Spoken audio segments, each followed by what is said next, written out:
Welcome to New Possibilities. I speak truth to power without fear.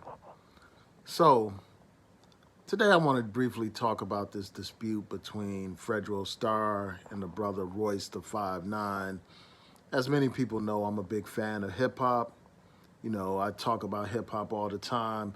And today I want to talk about this dispute because it raises some very interesting issues about black men and hip hop culture and just about what it means to be quote unquote cool in this society. So you had Fredro Starr, he was on some kind of program, and I'll post a link to a video from Hip Hop DX, which summarizes this whole dispute.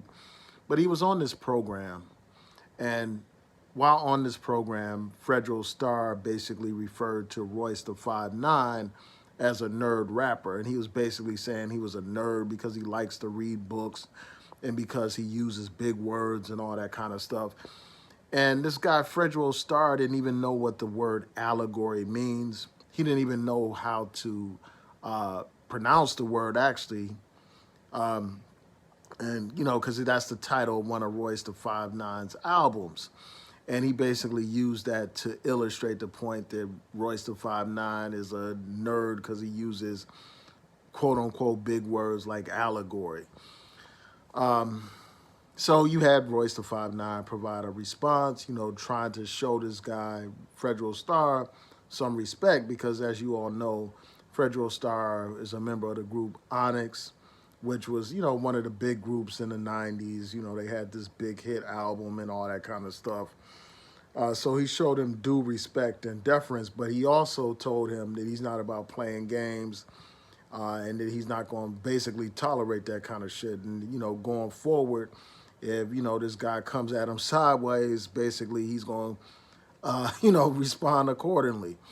So I just want to talk about this real quick. So the first thing that I have to say is this, like, it's just a shame that people are shamed for being intelligent, shamed for actually reading books, shamed for using quote unquote big words and all that kind of stuff. And it's just a shame that we celebrate ignorance. It's like we associate being illiterate, being unread, unlearned with being a real quote unquote nigga and stuff. We associate that with being real street. And it's like we celebrate people who have been convicted of crimes. We celebrate that stuff. That's looked upon as some kind of badge of honor as opposed to somebody getting a degree, as opposed to somebody getting some education or reading some books and all that kind of stuff. We celebrate that stuff. We celebrate people with criminal records. We celebrate people who sell drugs. We celebrate people who get shot. We even have gotten to the point where we celebrate drug addicts and drug addiction and selling and using drugs. And so when somebody is using quote unquote big words, we want to label them as some kind of nerd, label them as some kind of geek, label somebody for using a simple word as allegory. I mean, label somebody for wanting to have knowledge of self or wanting to read and better themselves and expand their knowledge base. Anytime people look down upon education, look down upon education as if that's something that's negative, that tells you the low state that their mind is in. That tells you the state of ignorance that they're steeped in. And it's just a shame that we live in a society that celebrates ignorance. This celebrates the lack of education. And this whole dispute between these guys epitomizes this.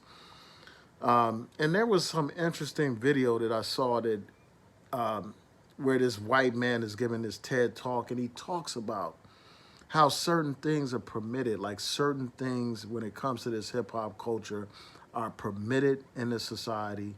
Like he talked about how black artists are the only ones that are singing about killing each other and who get this stuff played on radio, singing about, committing murders and all that kind of stuff against other black people.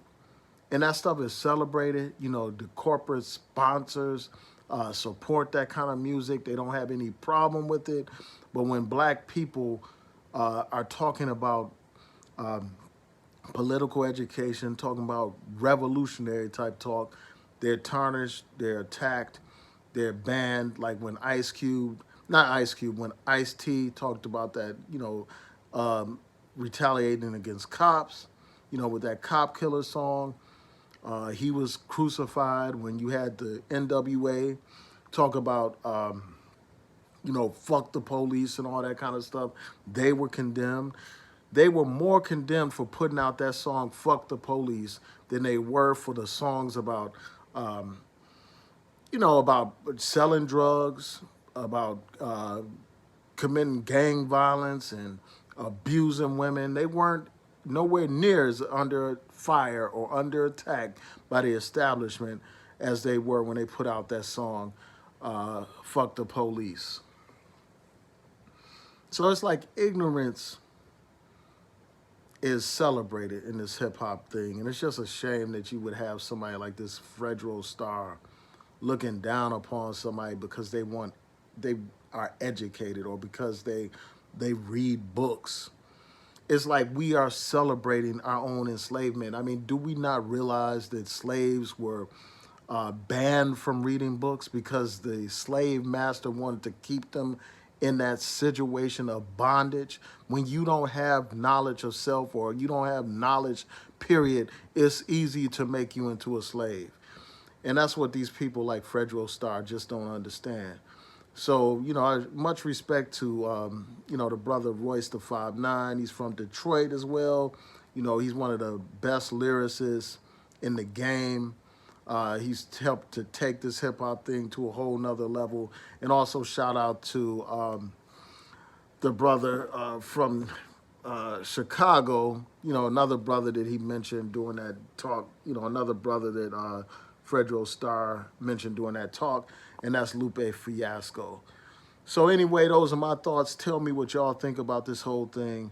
Please rate, comment, subscribe, like the video, share the video, hit that notification bell so that you'll know when I post new content on here. Peace and blessings. Have a great day.